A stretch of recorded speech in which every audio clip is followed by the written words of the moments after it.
de iniciar com a palavra, só para lembrar mais um recado, sábado que vem temos a sabadoria. E a sabadoria vai ser algo muito interessante e muito importante. A sabadoria do sábado que vem nós vamos falar em termos de um processo de carreira no seu trabalho, né, para a sua vida, de como você ou se comportar no seu trabalho, de como você conseguir identificar oportunidades para você crescer como um profissional, né? E o que eu acho que é muito importante, que na verdade é algo que nasceu no nosso coração, temos talentos dentro. Talento não está lendo devagar, tá? Talentos de coisa boa. Okay? Temos grandes talentos na nossa igreja, né? Ou mesmo conhecidos. E por que não usar esses talentos dessas pessoas que têm certas capacidades e ou conhecimentos profissionais para dividir com outros, né? Porque basicamente todo mundo quer crescer profissionalmente, né? Em termos de trabalho, entender um pouco melhor de como é que é meu comportamento, como é que é meu dia a dia, como é que são os cursos que eu tenho, como é que funciona a minha empresa, como é que eu consigo entender qual é o meu posicionamento, como eu administrar a minha carreira. E nós vamos ter 4 palestrantes no próximo sábado, vai ser às 14 horas aqui, são mais ou menos 3 horas, são 4 palestrantes. Um é a Tamires, né? A Tamires é formada em psicologia. A Tamires já trabalha na área de seleção e recrutamento, já faz muito tempo, ela novinha, mas ela engana, na verdade, a gente vai assim, ela engana, mas ela trabalha, na verdade, já há muitos anos na área de seleção e recrutamento, ou seja, ela é uma expertise, ela tem uma expertise, é uma pessoa, além de ser esperta, né? Tem uma expertise na área de como se contratar alguém. Então, na verdade, ela vai estar trazendo como fazer um currículo, como se posicionar perante uma entrevista, dando dicas do que se deve fazer, o que jamais deve fazer, como preencher dados, etc. Outra pessoa é conhecida, na verdade é uma amiga minha, o nome dela é a Sheila. A Sheila trabalha na área de RH, não sei, uns 20, não sei quantos anos, né? Então, 20 e poucos anos na área de RH, de grandes empresas. Ela, na verdade, é de Curitiba. E por sorte, essa semana, quer dizer, foi tudo programado, na verdade, ela vai estar em São Paulo, já chegou inclusive hoje em São Paulo, vai estar em São Paulo, trabalhando, e ela vem para cá no sábado trazendo os conhecimentos em termos de capacitação. Outra pessoa também que é extremamente capacitada, todos sabem, o Márcio. O Márcio trabalha mais de 90 anos na área de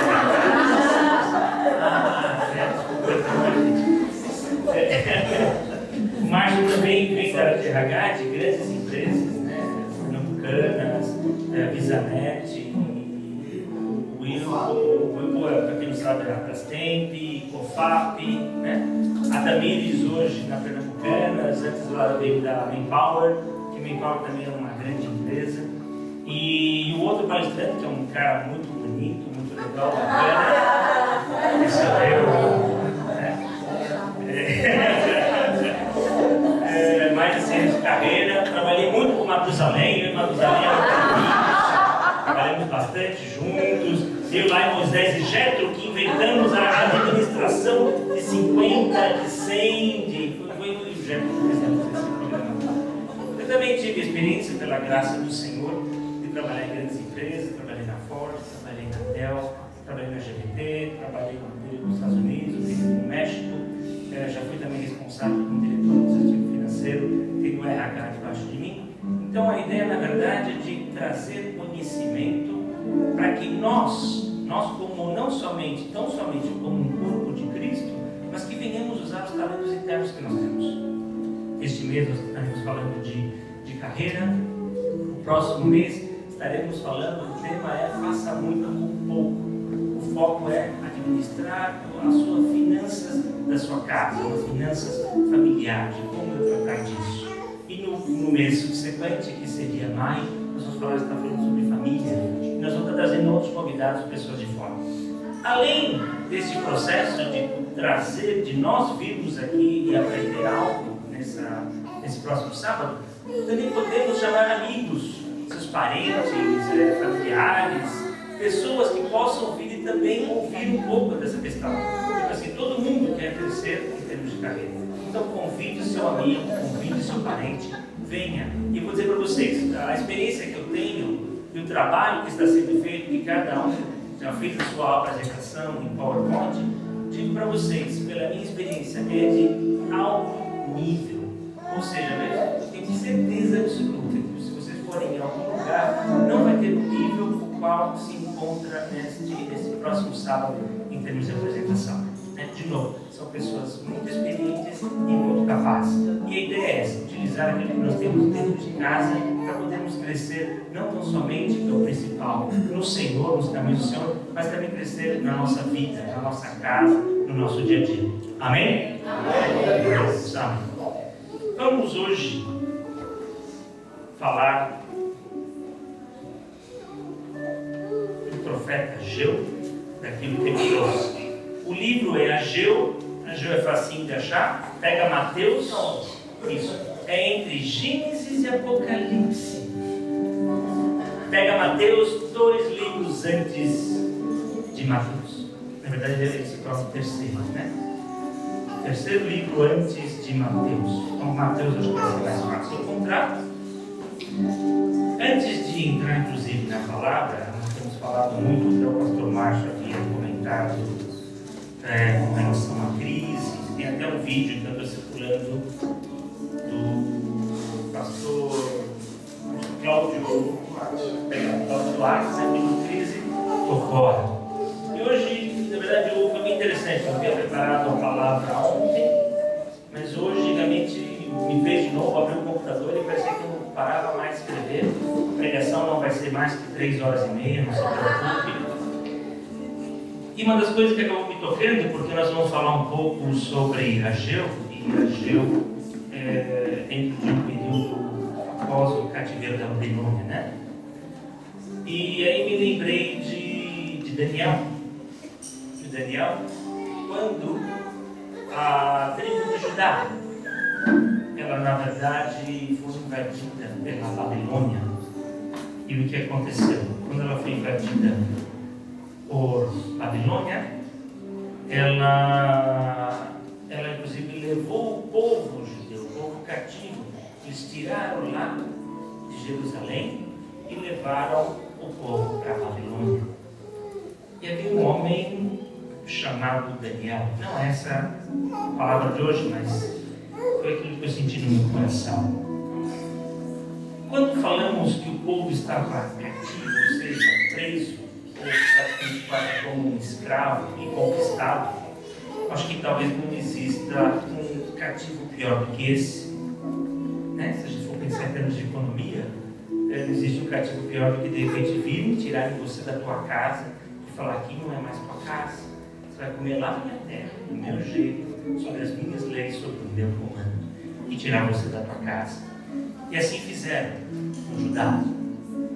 Mas havia um homem que também não cria, não acreditava em crise. Seu nome chamava-se Daniel. Daniel, um homem fiel ao Senhor, durante 3 vezes ao dia orava, colocava seu coração e sua mente ao Senhor, independente do que houvesse. O Senhor deu tanta sabedoria a ele. Ele era 10 vezes mais sábio que qualquer homem, conselheiro, o sábio do rei. Daniel foi um dos maiores governadores da época, junto ao rei Nabucodonosor. Então não creia em nenhuma crise sobre a sua vida. Creia num Deus que tudo pode. Quando colocamos os nossos joelhos, quando colocamos a nossa vida e entregamos a Ele, não vai existir crise na sua vida. Não importa o que ocorra ao seu redor, na tua vida ninguém toca, porque a tua vida pertence ao Senhor Jesus. Amém? Glória a Deus. Todo mundo achou Ageu? Então vamos lá. Ageu 1, versículos 2 ao versículo 11. É também bem conhecido, se usa muito, inclusive, quando se faz a oração por dízimos e ofertas, né? Vamos lá. Assim diz: assim fala o Senhor dos Exércitos, dizendo: este povo diz, não veio ainda o tempo o tempo que a casa do Senhor deve ser edificada. Veio, pois, a palavra do Senhor por intermédio do profeta Ageu, dizendo: porventura é para vós tempo de habitardes nas vossas casas forradas, enquanto esta casa fica deserta? Ora, pois, assim diz o Senhor dos Exércitos: considerai os vossos caminhos. Semeais muito e recolheis pouco. Comeis, porém, não vos fartais. Bebeis, porém, não vos saciais. Vestivos, porém, ninguém se aquece. E o que recebe salário, recebe-o no saco furado. Assim diz o Senhor dos Exércitos: considerei os vossos caminhos. Subi ao monte, trazei madeira e edificai a casa, e dela me agradarei, e serei glorificado, diz o Senhor. Esperastes o muito, mas eis que veio a ser pouco. E esse pouco, quando o trouxestes para casa, eu dissipei com um sopro. Por que causa? Diz o Senhor dos Exércitos: por causa da minha casa, que está deserta, enquanto cada um de vós corre à sua própria casa. Por isso, retém o céu sobre vós o orvalho, e a terra retém os seus frutos. E mandei vir a seca sobre a terra, e sobre os montes, e sobre o trigo, e sobre o mosto, e sobre o azeite, e sobre o que a terra produz, como também sobre os homens, e sobre o gado, e sobre todo o trabalho de suas mãos. Amém? Amém. Havia uma situação com o povo. Nesse momento, que tinham morrido. Os babilônios haviam ido até Jerusalém, haviam conquistado, assim como eu tinha dito. Foram lá e conquistaram todo o povo. O rei, na verdade, acabou se entregando e acabaram levando o povo cativo para a Babilônia. E quando a gente vê uma coisa dessa e relembra, como por exemplo, o rei Davi. Na época do rei Davi, o povo do Senhor era extremamente temido. Não havia ninguém que pudesse com o rei Davi. Mas não era com o rei Davi que eles não podiam, mas sim aquele o qual o rei Davi colocava a sua vida. A força e aquilo que havia sobre Davi não sobrepugia sobre ele, mas sim vinha do Senhor. E quando nós começamos aqui a olhar e falar assim: uau, um povo que foi cativo, um povo que foi uma das maiores nações que houve em toda a terra na época de Davi.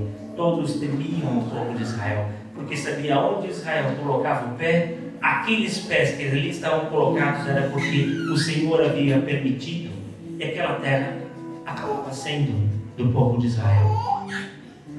E aí, quando vemos isso, o povo ficou cativo. Por quê? Porque o povo se afastou das mãos do Senhor. E é interessante quando lemos os livros de, principalmente, Reis e Crônicas. É inacreditável como a gente vê, você vai lendo, você diz assim: e reinou o rei tal, e fez tudo aquilo que era bom aos olhos do Senhor, e prosperou, e foi enterrado junto aos reis, junto ao rei Davi. Aí vinha: e após a sua morte veio e reinou o fulano de tal, e esse rei fez aquilo que era mal aos olhos do Senhor, e na verdade ele acabou morrendo, acabou sendo alguma coisa, e normalmente muitos deles inclusive nem foram enterrados junto ao rei Davi, porque não havia honra sobre estes. Então vemos que claramente, quando o povo do Senhor não está totalmente entregue ao Senhor e começa a olhar ao Senhor, quando o homem começa a falar dentro de nós mais forte, é quando na verdade as coisas acontecem sobre nossas vidas. É quando começamos a enfraquecer e começamos na verdade a ver coisas que não temos que ver.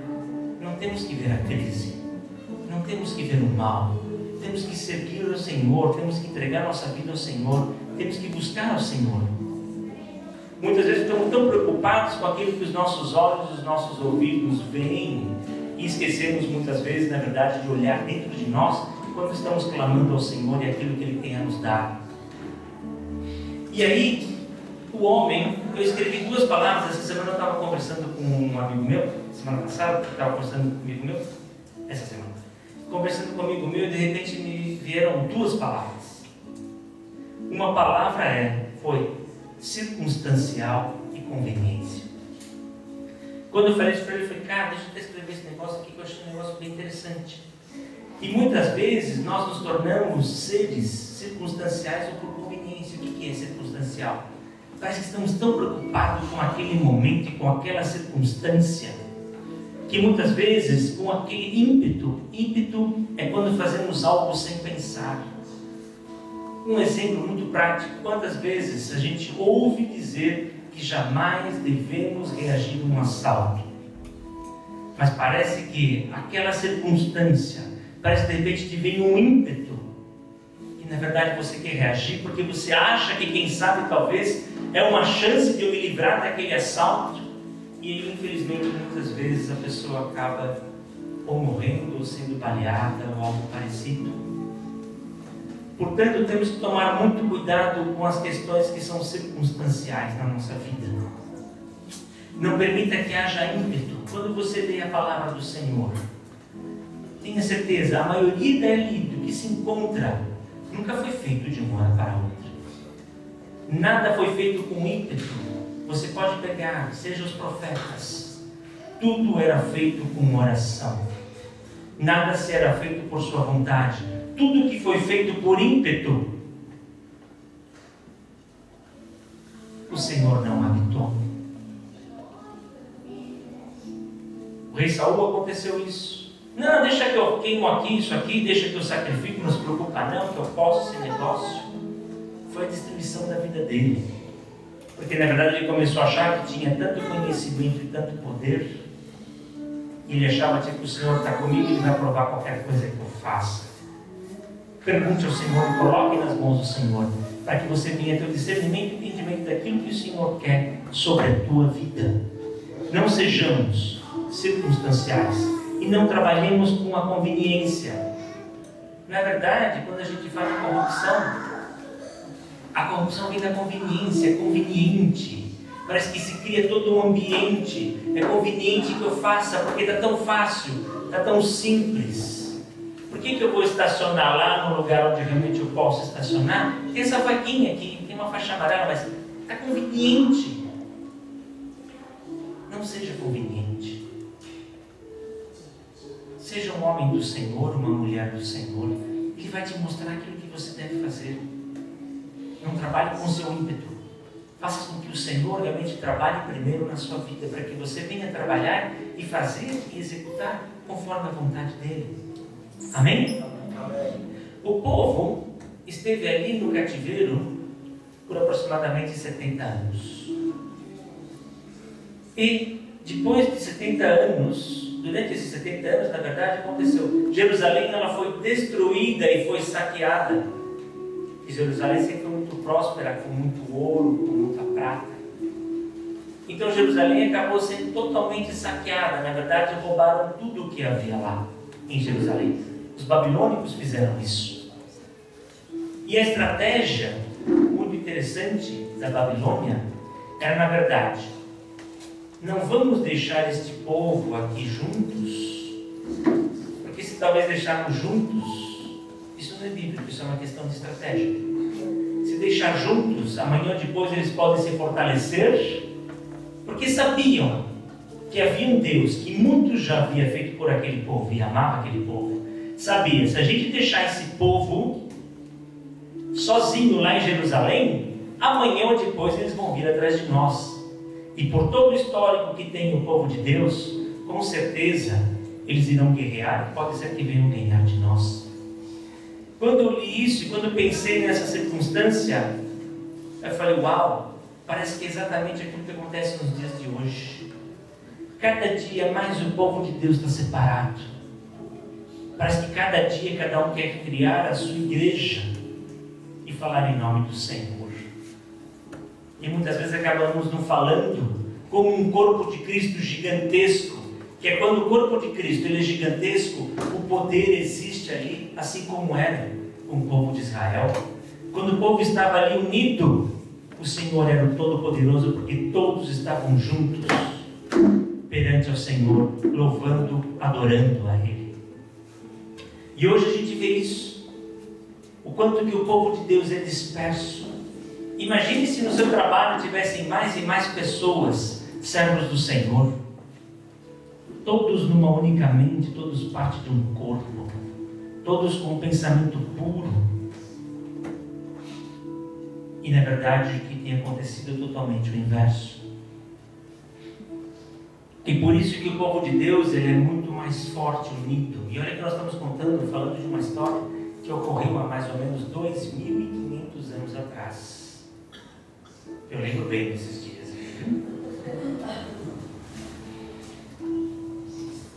Como se fosse ontem. Mas aí, pela misericórdia do Senhor, começa um processo de milagre. Após esse cativo do povo ali de Israel, a Babilônia, é interessante como os tempos, sempre há grandes nações, fortes nações. Começou com o Egito, depois veio os israelitas, depois vieram os assírios, vieram os babilônicos, e aqui nesse instante, a Babilônia, que era toda poderosa na época, vieram um povo mais poderoso ainda. E por permissão do Senhor vieram os persas. Esses persas vieram e conquistaram a Babilônia. E este rei Ciro, que era o rei da Pérsia, o que ele falou? Deixa Israel viver em Israel, vá para Jerusalém. E permitiu para que realmente eles fossem para Jerusalém e reconstruíssem a cidade, reconstruíssem o templo. Então o Senhor teve misericórdia do seu povo e o seu povo voltou à terra prometida. Mas o que aconteceu? Quando o povo voltou, o que veio em primeiro lugar? Qual foi a prioridade que realmente o povo de Deus colocou sobre as suas vidas? Cada um foi cuidar do seu quadrado, como falavam. Cada um foi cuidar do que é seu. Um povo debaixo do Senhor, voltando para a terra prometida, em vez de repente fazer assim, vamos reconstruir aquilo que nós perdemos e que com certeza foi a nossa queda, reconstruir a casa do Senhor. Mas o que eles acabaram fazendo? Acabaram cada um querendo cuidar da sua vida. Construir a sua casa, fazer o seu lar. Começaram a constituir a sua vida. E esqueceram aquilo que era de principal. E o que era de principal era construir a casa do Senhor. Então um cuidou lá dos seus móveis, do seu terreno, e pintou a sua casa, reconstruiu o seu telhado, fez o seu jardim. E onde estava morando o Senhor nisso? Eis que houve consequências.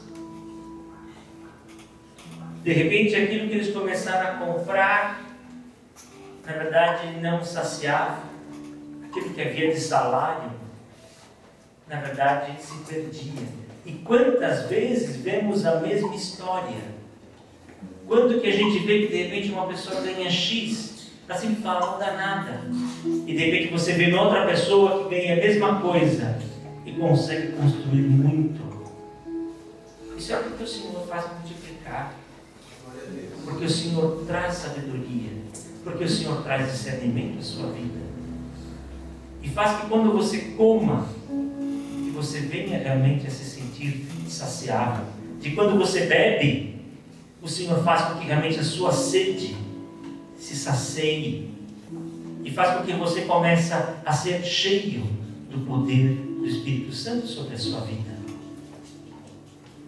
E é interessante que quantas pessoas têm tantas coisas, mas parece que não tem nada, são vazias por dentro, porque a pessoa se enche com tantas coisas, seja com dinheiro, seja com comida, seja com tantos bens, eu viajo, eu faço ou eu desfaço. E quando você vai conversar, são pessoas vazias. Quando você vai tentar trazer algo da vida dela, algo de bom, diga algo de bom. Muitas vezes a pessoa, o máximo que ela pode dizer de bom, eu fiz uma viagem, não está querendo. Diga algo de bom. Então, lá no meu trabalho, eu fiz algo que meu chefe me elogiou. Diga algo de bom. As pessoas não têm a capacidade de dizer algo de coração. para tentar trazer uma palavra para alguém. E esse é o poder que o Senhor deu a cada um de nós. O Senhor deu o poder do Espírito Santo sobre as nossas vidas, para que quando venhamos a dizer algo, não somos mais nós, mas sim o poder do Espírito Santo que age sobre as nossas vidas. E a palavra do Senhor há poder.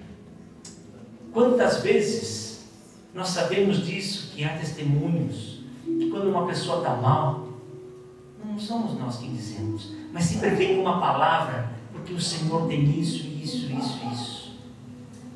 E essas pessoas aqui estavam vazias. E é interessante como o ser humano tem a capacidade de ter uma memória tão curta, uma memória tão seletiva. Porque na verdade, quando olhamos a tudo aquilo que o Senhor já fez por nós, será que cada um de nós temos a consciência do quanto o Senhor tem suportado as nossas vidas e o quanto o Senhor tem nos carregado em seus braços todos os dias? Se estamos aqui, cada um de nós, já é uma grande vitória, porque o Senhor até então tem nos sustentado. Mas parece que muitas vezes nos esquecemos disso e ficamos tão preocupados com o nosso dia a dia, com o nosso trabalho, o que eu vou comer, o que eu vou beber, o que eu vou fazer, e esquecemos de agradecer ao Senhor aquilo que Ele tem feito em nossas vidas. E aí vemos tantas pessoas depressivas, com carência, as pessoas são egoístas, egocêntricas. A corrupção em si é tudo uma questão de poder, de querer ser melhor ou ter melhor. E o ser humano se tornou extremamente insaciável, é ilimitado. Não importa o quanto eu tenho, eu quero ter mais. Mas sabe por quê? Porque com certeza ele não conhece Jesus. Porque quando você conhece Jesus, Ele sim é ilimitado na sua vida. E não o poder de compra, ou o poder que você tem sobre a empresa ou sobre um governo. Porque quando o Senhor Jesus é quem governa a tua vida, esquece qualquer outra coisa. Nada mais importa. Se Ele é o Senhor da tua vida, Ele vai te sustentar. Ele vai trazer o sustento. Não importa se você tiver que só comer banana todo dia, o Senhor vai fazer que aquela banana de todo dia seja um sustento e vai te fazer forte. Porque assim fez com o povo de Israel quando caiu o maná. E o povo reclamou: então tá bom, come carne agora. Não tem água? Não tem importância, tem água sim. Bate aqui na pedra. Então não existe limite para Deus sobre a tua vida.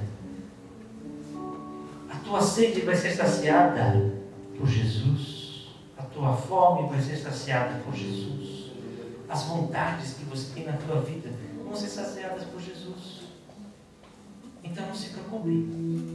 E aqui o povo de Israel não estava entendendo isso.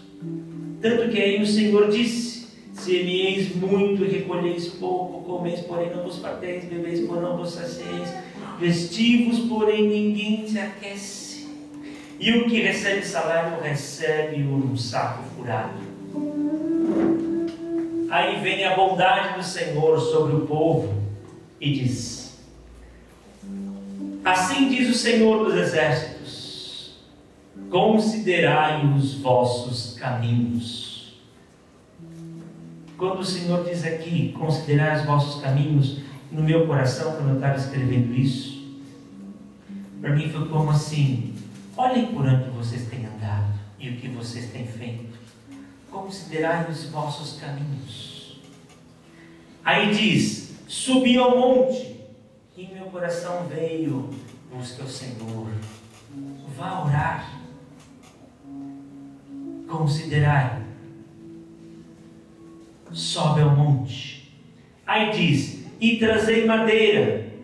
Aí no meu coração veio: para que o fogo do Senhor permaneça queimando sobre a tua vida.